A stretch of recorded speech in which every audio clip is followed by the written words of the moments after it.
Bonjour à tous, bienvenue dans notre matinale.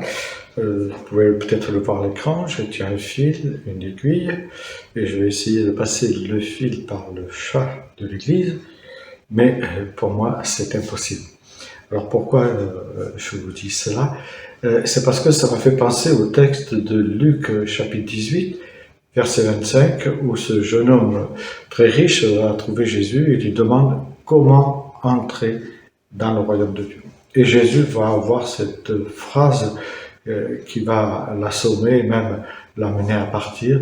Il lui dit, il est plus facile à un chameau de passer par le trou d'une aiguille qu'à un riche d'entrer dans le royaume de Dieu. Oui, quand on regarde le chat de l'aiguille, on se dit pourquoi Jésus a dit cela. L'image est plus que parlante.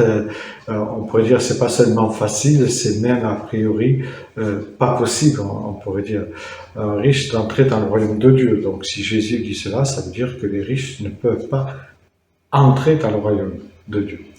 Et c'est vrai que Jésus conclut en plus en disant ce qui est impossible aux hommes est possible à Dieu. Donc on a l'image ici de quelque chose qui nous paraît impossible. Mais quand on regarde bien, le trou d'aiguille ici, non. Le nom d'une porte, mais pas du chat d'une aiguille comme nous le pensons.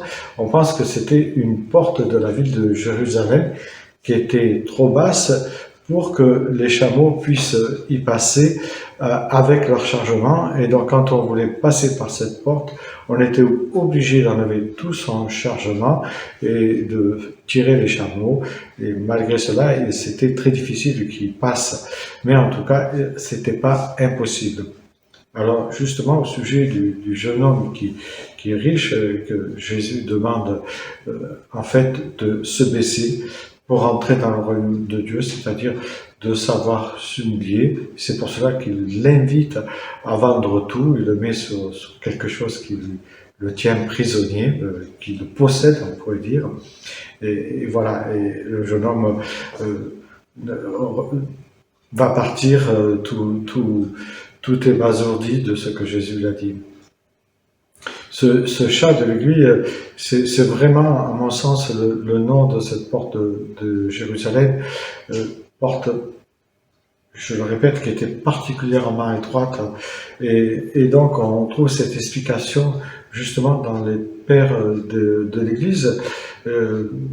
On pense à Thomas d'Aquin, à Erasme, mais Erasme n'était pas très d'accord.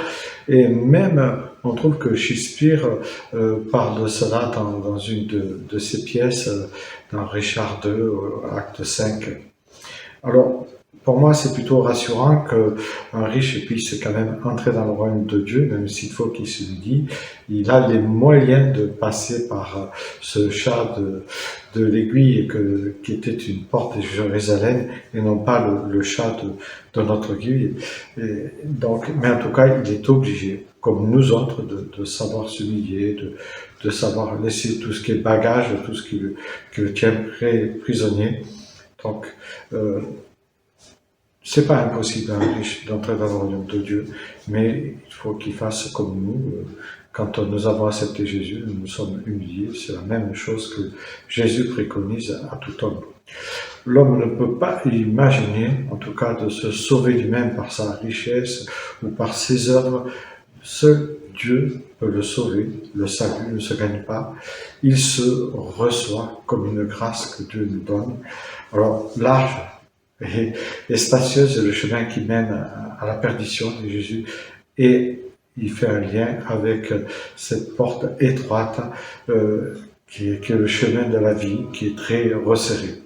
Voilà, que chacun puisse réfléchir sur le chat de l'aiguille. Bonne journée à chacune et chacun.